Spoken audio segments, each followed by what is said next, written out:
Meus irmãos, abram comigo a sua Bíblia em 1 Coríntios 10, verso 12. Hoje nós iremos falar sobre pecados que nos levantam para depois nos derrubar. 1 Coríntios 10, verso 12. Um versículo pequeno, possivelmente você já ouviu muita coisa sobre esse versículo e talvez ouviu até em contextos errados. E a minha intenção de hoje com vocês é apresentar este texto, entendendo o que o apóstolo Paulo estava ensinando a esta igreja, tão confusa e problemática como era a igreja de Corinto. 1 Coríntios 10, 12, diz assim: aquele, pois, que pensa estar em pé, veja que não caia. Versículo que você certamente já ouviu muito. Um certo compositor e cantor brasileiro, certa vez disse assim: minha dor é perceber que apesar de termos feito tudo o que fizemos, ainda somos os mesmos e vivemos. Ainda somos os mesmos e vivemos como os nossos pais. Nossos ídolos ainda são os mesmos e as aparências não enganam, não. Você diz que depois deles não apareceu mais ninguém. Você pode até dizer que eu estou por fora ou então que eu estou enganando. Mas é você que ama o passado e que não vê. É você que ama o passado e que não vê. Belchior escreveu esta canção chamada Como os Nossos Pais, alguns anos atrás. Na minha opinião, uma das suas melhores canções. E, de certa forma, o texto que nós acabamos de ler, que fala sobre a cegueira espiritual da igreja de Corinto, está relacionada e expressa nesta canção. Os cristãos de Corinto, eles estavam convencidos de que eram os espirituais, de que eram pessoas muito espirituais. Esse é o grande contexto teológico, principalmente da segunda parte da carta, do capítulo 10 até o final, onde a expressão pneumatikoi, ou super espirituais, ou muito espirituais, aparece várias vezes em relação ao culto, em relação às pessoas, em relação a como elas se entendiam. Por causa dos seus cultos saturados de manifestações sobrenaturais e das excentricidades características da igreja de Corinto, eles se consideravam uma igreja avivada por causa dessas coisas. A manifestação das línguas estranhas, o reteté, as profecias, as revelações, todo tipo de excentricidade que acontecia aqui em Corinto, fazia com que eles achassem que eram uma igreja super espiritual, composta de pessoas super espirituais. Ao que tudo indica, os coríntios se sentiam num patamar elevado de espiritualidade diante dos demais irmãos das outras igrejas de outras cidades. Eles eram, de fato, a igreja de Corinto, então eles queriam ser ovacionados por isso. Eles eram uma igreja cheia de espirituais e de manifestações do Espírito. Entretanto, parece que apenas os coríntios pareciam não perceber que eles viviam como seus pais. E a exemplo do que Belchior cantou, os ídolos dos coríntios ainda eram os mesmos, e a aparência deles de super espirituais não enganava quem olhava para a Escritura. A exemplo, de novo, do que Belchior escreveu, apesar de tudo o que eles fizeram, de tudo que eles estavam fazendo, eles ainda eram os mesmos e viviam como seus pais. A igreja de Corinto, infelizmente, parecia não perceber a incoerente conexão do que eles pregavam e do que eles viviam no dia a dia, a ponto de que desde a ceia do Senhor aos relacionamentos interpessoais daquela igreja, tudo era uma aparência enganosa. Eles achavam que haviam se libertado da antiga vida, mas eles continuavam do mesmo jeito. E eles pensavam que Paulo estava contra eles, mas Paulo não, eu não estou por fora do que está acontecendo. Eu estou muito concentrado no que vocês estão vivendo. Vocês estão vivendo de aparência, de engano.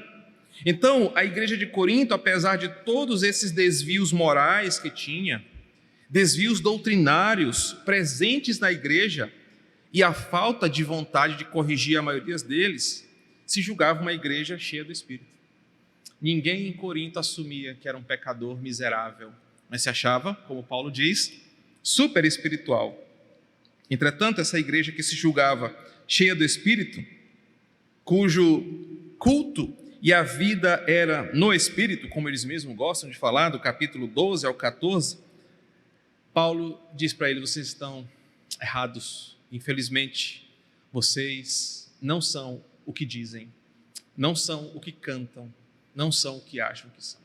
Só para que você tenha uma ideia de como os coríntios estavam enganados, eu trouxe alguns exemplos de algumas incoerências. Por exemplo, em 1 Coríntios 5:1, nós vamos aprender que ela era uma igreja com pessoas imorais e depravadas, pessoas tão devassas que os seus relacionamentos envergonhavam até mesmo quem não era cristão. Eles compactuavam com escândalos e pecados sexuais graves e achavam que isso tudo era normal. No versículo 9 de 1 Coríntios 5, era uma igreja composta de pessoas com práticas mundanas e impuras. Pessoas que viviam uma impureza moral, espiritual e ética no dia a dia. Em 1 Coríntios 6, do verso 1 ao 5, ela era uma igreja cheia de litígios entre os irmãos. Paulo fala que os irmãos se processavam na justiça, brigavam por todas as coisas e colocavam na mão de ímpios o julgamento de coisas que eram espirituais. Já no capítulo 8, Paulo diz que era uma igreja que não se importava com os novos na fé, não cuidava dos que eram neófitos, pelo contrário, viviam na base do escândalo, de não se importar com o que era mais fraco, e na base da comida, da bebida, do comportamento, cada um fazia o que o seu coração desejava sem se importar com o escândalo dos mais fracos na fé. Enfim, era uma igreja cheia de problemas. Mas, por incrível que pareça, ao conversar com alguém de Corinto, ele se denominava espiritual, se denominava alguém cheio do Espírito. Toda essa ênfase nessa espiritualidade extravagante, porque alguns falavam em línguas, alguns tinham revelação, outros tinham profecia, outros cantavam no Espírito, e esse aparente sucesso ministerial havia gerado no coração daqueles irmãos ali uma arrogância tremenda e um desprezo por aqueles que não eram tão espirituais quanto ele. Paulo gasta boa parte dessa carta. Boa parte do que ele escreve aqui é para corrigir esses irmãos que estão cheios de orgulho, vaidade, soberba, por causa do seu status de espirituais. Você tem no capítulo 4 dessa carta, no verso 8, 10, 14, 15, 18 e 20, várias exortações de Paulo chamando a atenção desses irmãos que vivem na vaidade dos seus pensamentos, que vivem na arrogância da sua espiritualidade, que vivem na cegueira do seu pecado, uma vida que não condizia com a verdade. Eles ainda se enganavam e viviam como seus pais. O que aconteceu com essa igreja? Eu me pergunto. Uma igreja que tinha tudo para dar certo, uma igreja próspera, uma igreja cheia, uma igreja grande, uma igreja com poder econômico, uma igreja com poder e status social. O que aconteceu com essa igreja?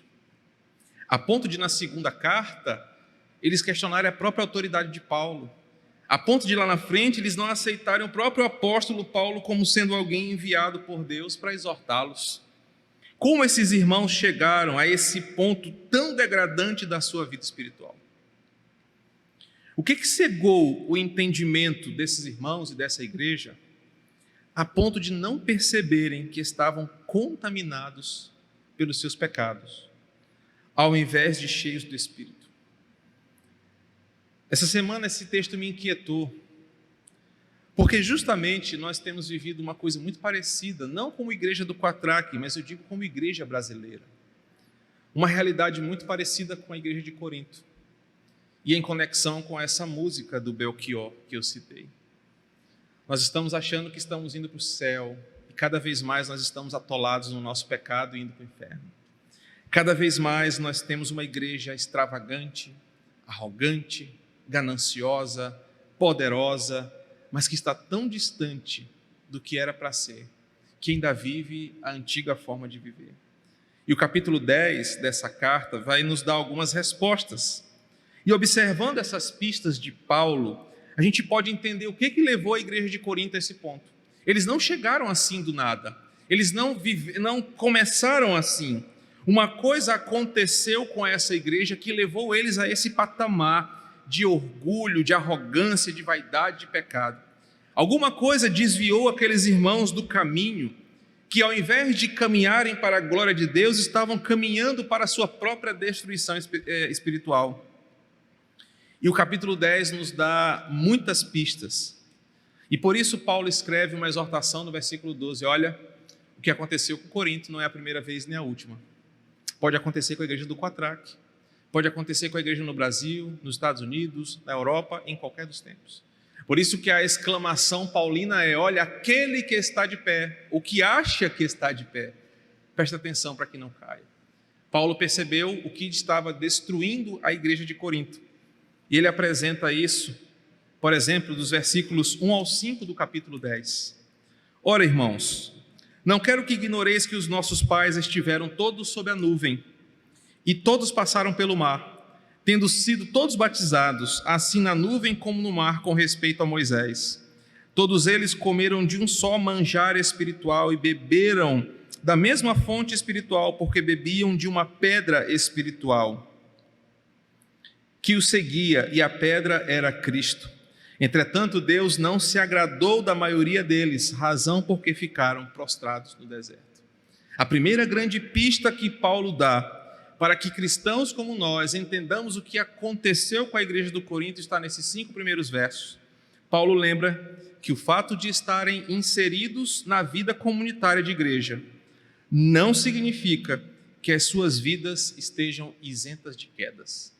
E o exemplo que ele dá é muito claro. Paulo evoca daqueles irmãos uma lembrança. Olha, lembram do deserto, lembram o que aconteceu com vossos pais e de como aquele povo teve todas as demonstrações de cuidado e proteção divina. Paulo chama à memória a nuvem que o apontava o caminho para ser seguido. E no contexto do deserto, a nuvem dizia para onde aqueles irmãos deveriam caminhar, quanto eles deveriam caminhar e para onde deveriam caminhar. E também evoca no versículos 1 e 2 o livramento miraculoso da abertura do mar. Paulo diz que aqueles irmãos foram literalmente mergulhados, batizados nessa experiência de um Deus que trouxe provisão para eles, libertação e cuidado.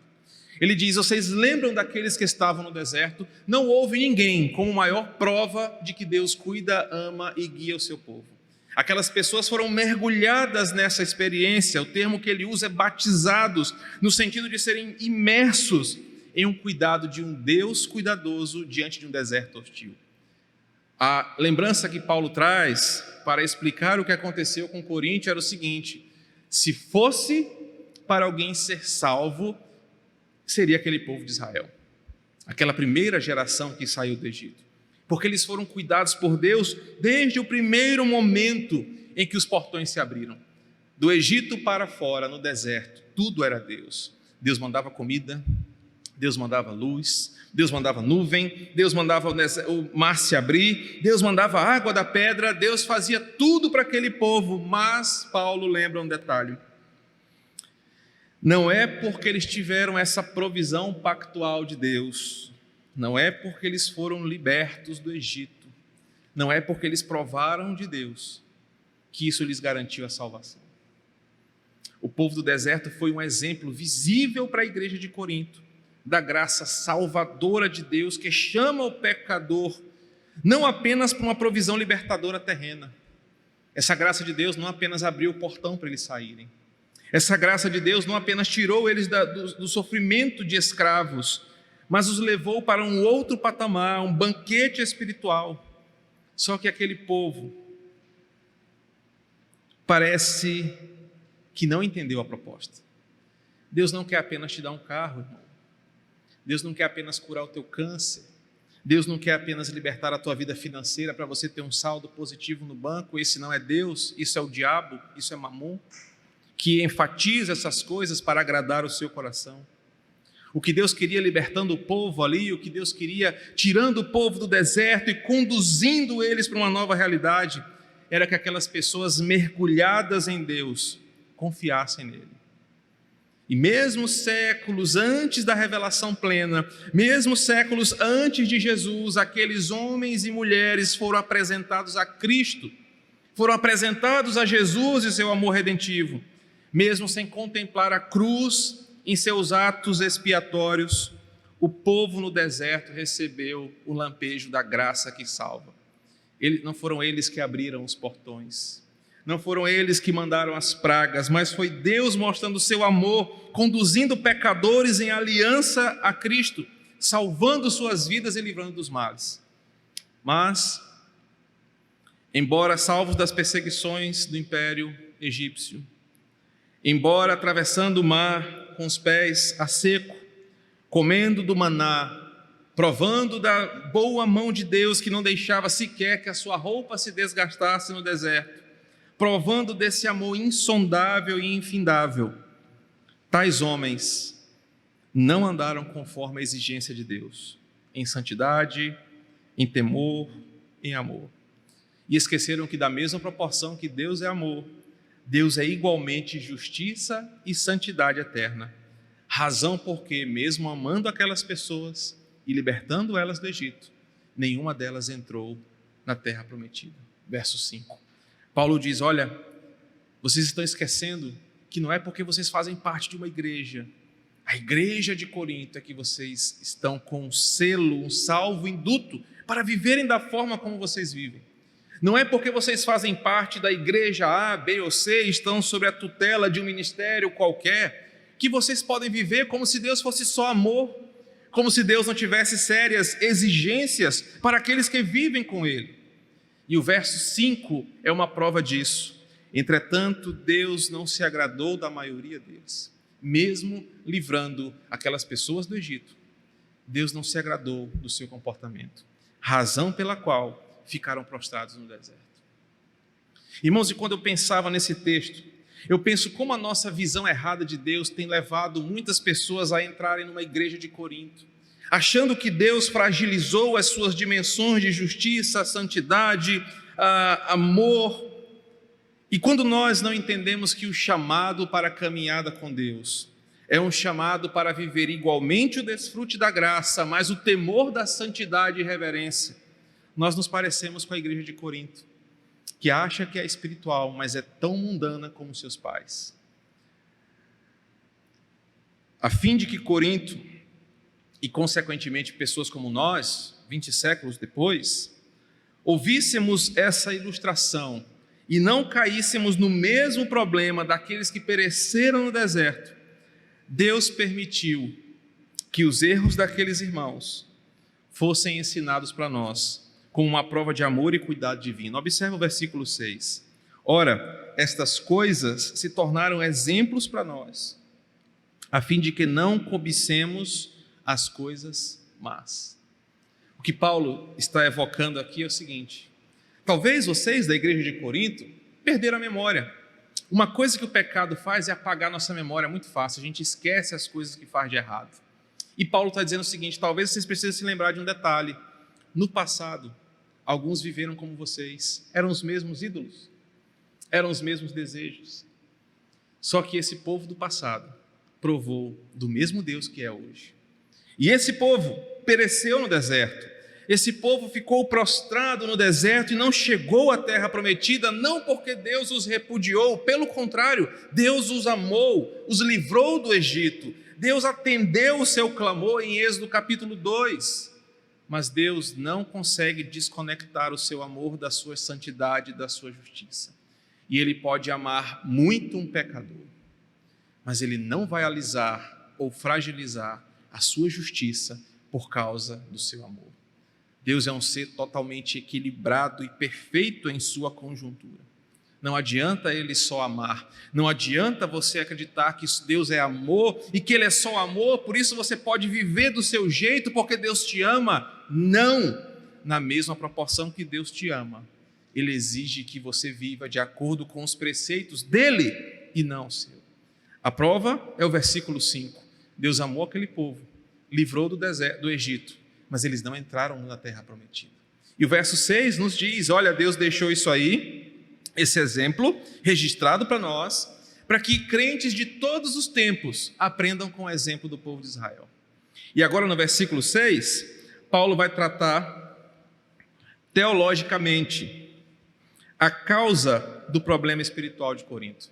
No versículos de 1 a 5 ele lembra, olha, deixa eu lembrar vocês, onde vocês começaram a cair.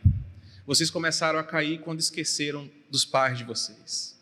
Quando vocês esqueceram que não é só porque vocês estão na igreja que vocês são salvos. Não é só fazer parte de uma igreja que garante que vocês estão isentos do julgamento de Deus. Agora no versículo 6, ele trata da questão teológica do problema. E em uma palavra, Paulo define qual é o problema dos coríntios. Ele diz no final do versículo 6, como eles cobiçaram. E a palavra que Paulo usa aqui para falar da causa dos problemas espirituais daquela igreja não é outra senão a cobiça. E a palavra cobiça, na forma como Paulo escreve, explicando a razão desse trágico fim, é muito clara aqui no versículo. Mesmo diante de tantas provas de amor e cuidado que toda aquela geração recebeu de Deus, ela se tornou fonte de repúdio divino. E Paulo diz o seguinte: tudo isso porque eles cobiçaram algo que Deus não queria lhe dar.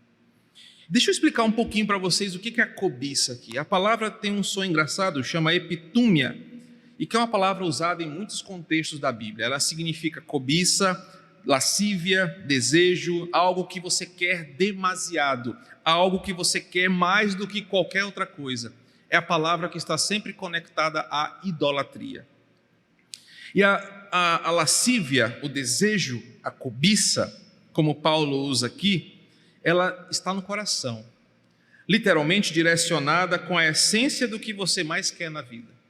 Aqueles irmãos do Egito, eles não queriam Deus, eles queriam a liberdade, eles queriam uma vida livre de problemas, eles queriam que os açoites não estalassem mais nas suas costas, eles não queriam ter que fazer tijolos com pouco barro e palha, eles não queriam Deus.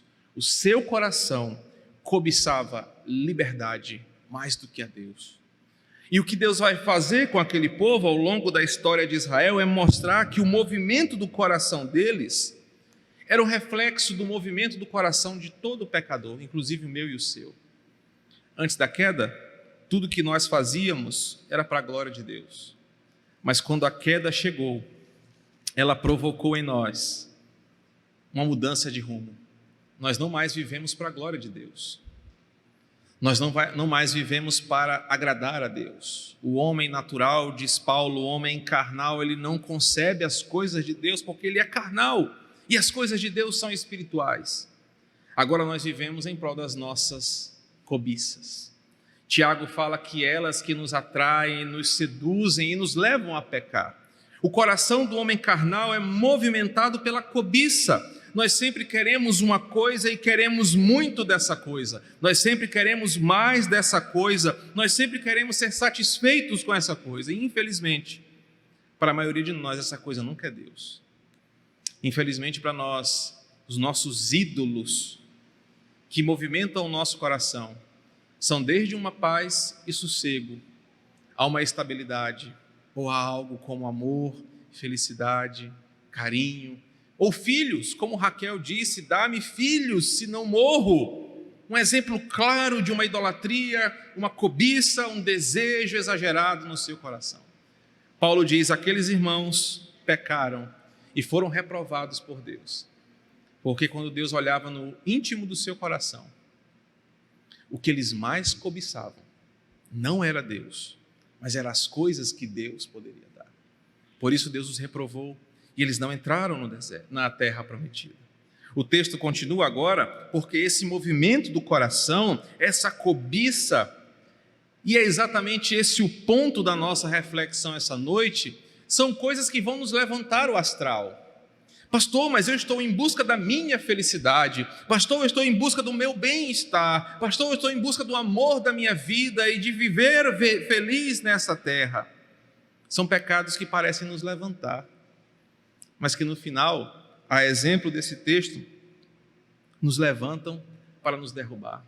Observa agora do versículo 7 ao versículo 10, como Paulo destaca esses pecados imperceptíveis que brotam do coração, que são frutos da cobiça, são coisas que nós cobiçamos muito, mas que às vezes não vemos como pecado, vemos como coisas boas. E o que estava acontecendo em Corinto era exatamente isso, no desejo de ser a igreja perfeita, espiritual, do culto espiritual, de pessoas espirituais, de tudo espiritual.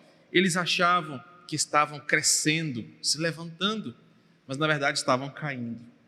E Paulo vai repetir uma expressão do versículo 7 ao 10, que não pode ser esquecida por nós. Você vai perceber uma conexão de Paulo com a igreja de Corinto e os irmãos no deserto. Ele vai usar uma expressão repetidas vezes, como alguns deles. Versículo 7, Paulo destaca o primeiro pecado, a idolatria. Não vos façais, pois, idólatras, como alguns deles. Paulo está em mente o episódio de Êxodo 32, verso 6, o episódio do bezerro de ouro. E o que Paulo está mostrando ali é que aqueles irmãos buscavam satisfação em coisas e não no Senhor da sua libertação, do mesmo jeito que o povo de Israel. Só para que você lembre do episódio, Moisés foi falar com Deus. Deus falou assim: Moisés, temos muito trabalho a fazer, tem muita coisa para a gente conversar, venha até a minha presença, vamos ter uma reunião demorada aqui. O povo de Israel, como eu disse, não cobiçava o Senhor, cobiçava a liberdade, cobiçava a felicidade, cobiçava a tranquilidade. Bem, Moisés demorou, essa reunião está demorada demais. Pai, será se ele vai vir mesmo? Será se ele não fez foi morrer ou fugiu? Olha, é o seguinte, não importa quem libertou a gente, vamos fazer um outro Deus. Já que é para a gente adorar, e a adoração é só um complemento, a gente já está livre mesmo, vamos fazer um bezerro de ouro. A gente pega aqui os ouros, as pratas aqui e faz um bezerro de ouro.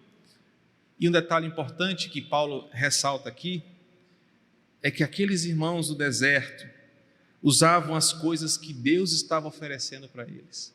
Eles sequer eram donos do ouro e da prata. Lembra quando eles saíram do Egito? Quem deu o ouro e quem deu a prata? Lembra como eles estavam sendo conduzidos no deserto pela graça divina e misericórdia? Aquelas pessoas sequer conheciam o deserto aonde estavam andando. Eles usavam as coisas que Deus estava oferecendo pela sua misericórdia e compaixão: comida, bebida, proteção, zelo, saúde e cuidado, para se entregar a sentimentos e atitudes de idolatria. Com as coisas que Deus fez, que Deus deu, eles construíram bezerros de ouro para a idolatria. Irmãos, e Corinto está da mesma forma. Deus havia dado para aqueles irmãos tantos dons, tanta graça, tanta misericórdia, tanta compaixão, e ao invés de usar essas coisas para Deus, aqueles irmãos estavam usando aquelas coisas de Deus para a sua destruição, para a sua própria condenação. Por isso eles eram idólatras, porque cobiçavam coisas ao invés do Senhor. O segundo pecado imperceptível está no versículo 8. E não pratiquemos imoralidade ou impureza. Paulo está de novo pensando em um episódio do povo de Israel, já que ele está fazendo um paralelo, como alguns deles o fizeram e caíram num só dia 23.000. Paulo está falando de um fato e lembrando de um episódio, dizendo: vocês estão iguais a ele e por isso vocês serão reprovados no final. E agora o segundo pecado é a imoralidade. Paulo está citando Números 25, dos versículos 1 ao 18, quando o povo de Israel, na cidade de Sitim, doidos para terem esposas, dominados pelo seu desejo e pela sua libido, não se importaram com o argumento de Deus e que eles não poderiam coabitar com mulheres que não fossem do povo de Israel.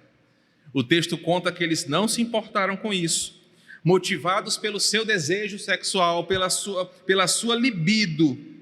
Eles procuraram as filhas dos moabitas para terem relações prostitutas com elas, para terem relações carnais impuras com elas.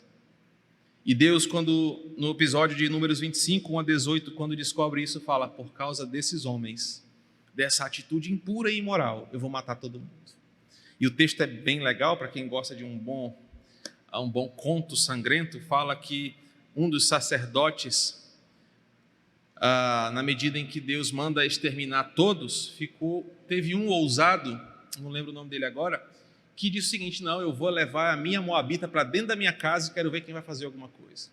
E aí o texto fala que um dos sacerdotes pegou uma lança, já que não tinha homem corajoso para fazer isso, foi na casa desse cidadão e com a lança atravessou ele e a mulher com a mesma estacada e morreram os dois. Ele foi mais fiel ao Senhor, esse sacerdote, e por isso ele entrou na linhagem sacerdotal. Porque ele disse: não importa quem seja o homem, importa o que Deus falou. Irmãos, o versículo 8 emana para nós um paralelo com Corinto e com o povo de Israel. O povo desconsiderava os limites da santidade.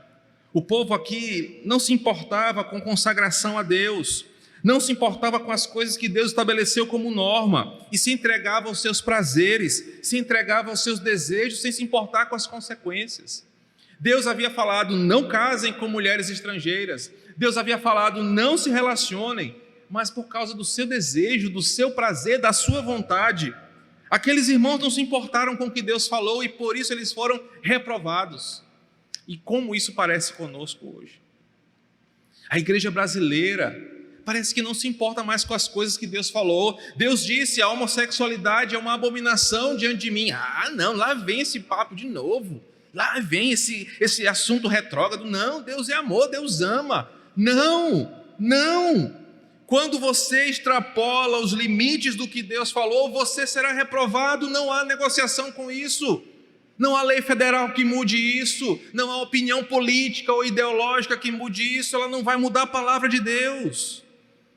E Corinto estava do mesmo jeito.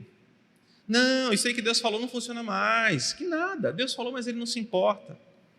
O episódio de Números 25, 1 a 18, é lembrado àqueles irmãos em Corinto, para que eles entendam que todo o que desconsiderar o limite do que Deus falou será reprovado.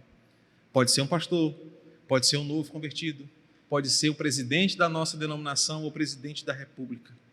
Todo o que extrapolar o limite da santidade de Deus, o limite daquilo que Deus estabeleceu por causa dos seus prazeres, será reprovado, como no versículo 5.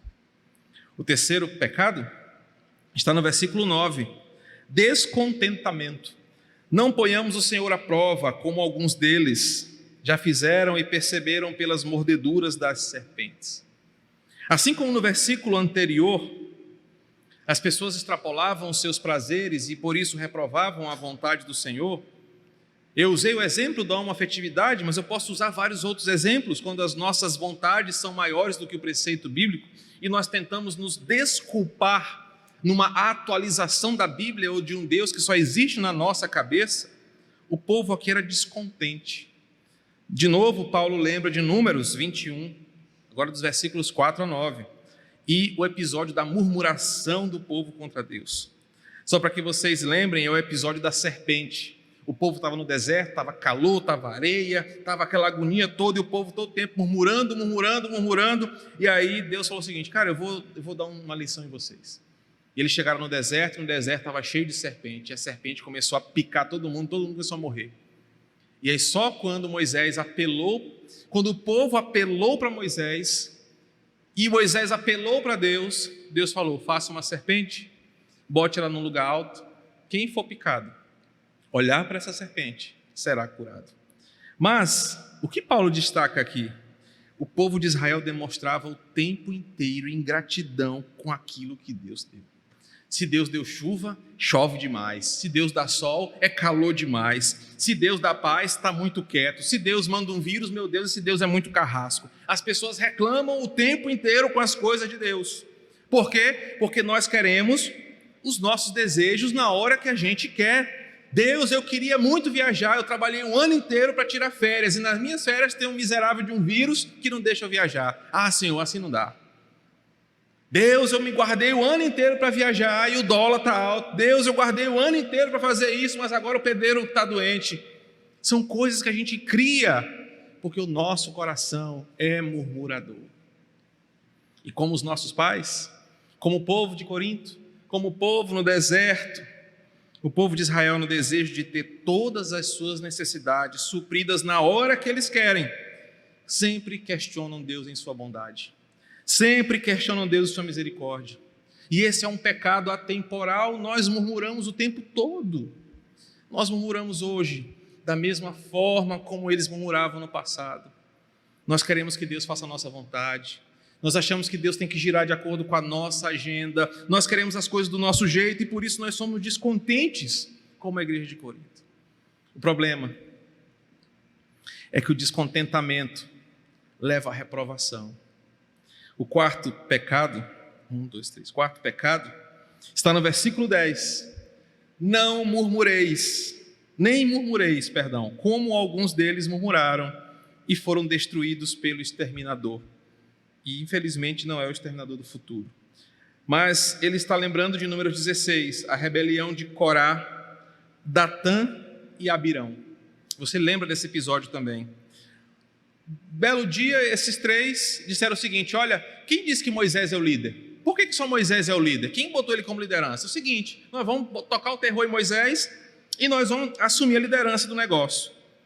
O povo, em sua rebelião, em Números 16, não aceitava a ordem que Deus deu para o povo. O povo não aceitava se submeter àquilo que Deus falou e sempre tinha uma outra opinião. Lá em casa nós temos um filhotinho lindo chamado Theo e uma princesa linda chamada Alice, que aprenderam esse pecado aqui. A gente fala uma coisa: Theo chega de televisão, Alice chega de celular, mas mãe. Sempre tem o mais, sempre tem o questionamento, sempre tem a insubmissão brotando no coração, porque eles são pecadores, embora sejam lindos, são pecadores. E esse era o pecado aqui do povo. Eles murmuravam, questionando o que Deus havia decretado como sua vontade.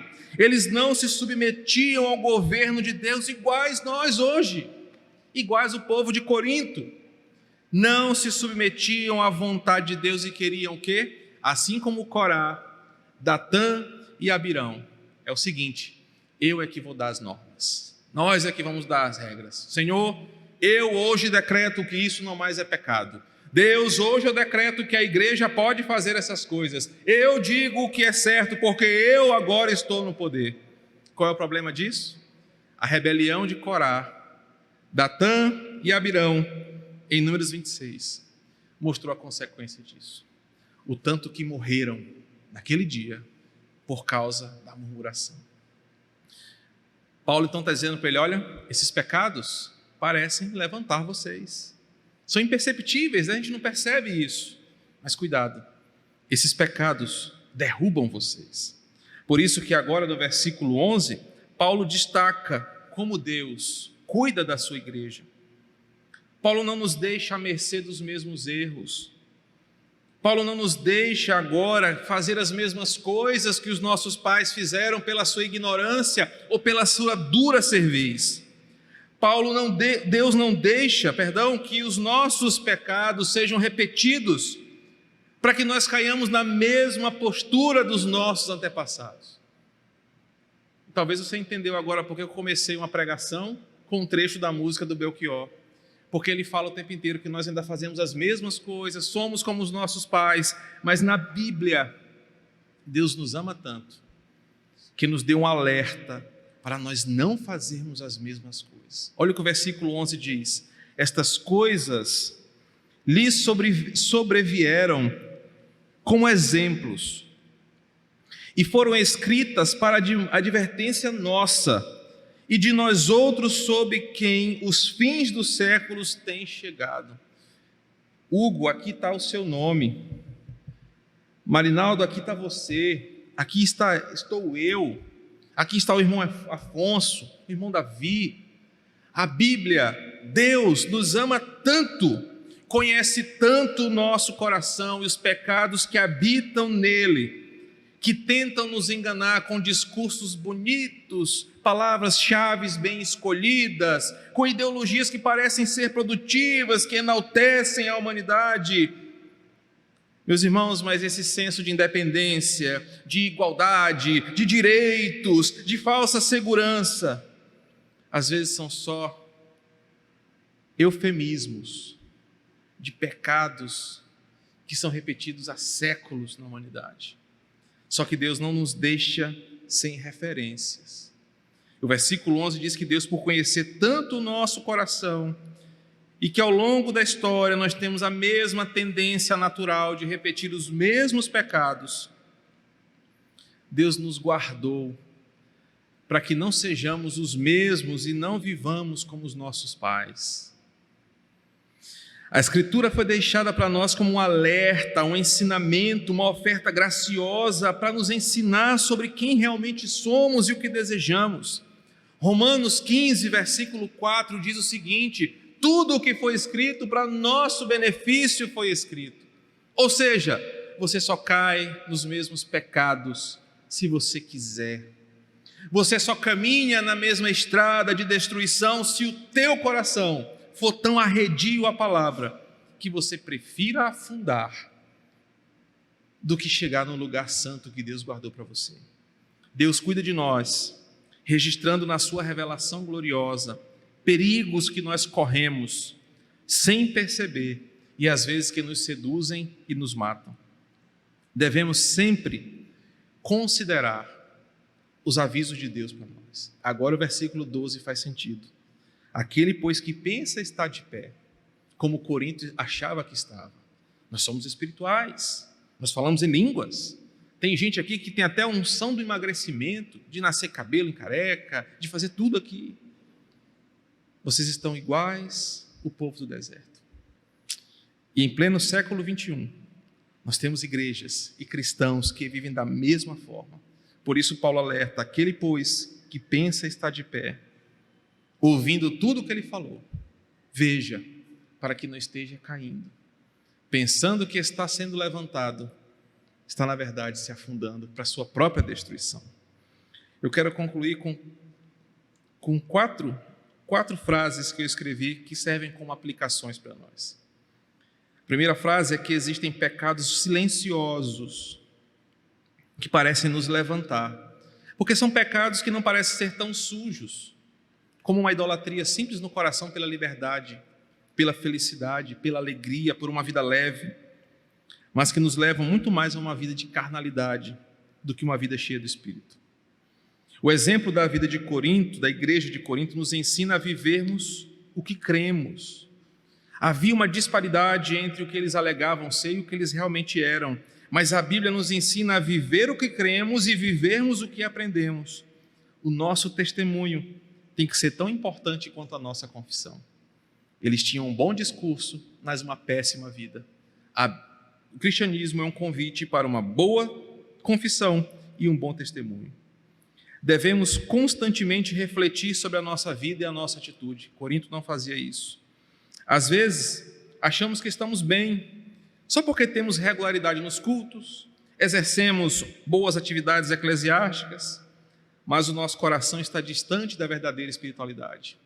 Nós somos espirituais da boca para fora, mas não somos espirituais da boca para dentro. Estamos caídos, achando que estamos de pé. E por fim, a palavra de Deus nos dá muitos exemplos que não podem ser desprezados para nós em tempos ou épocas.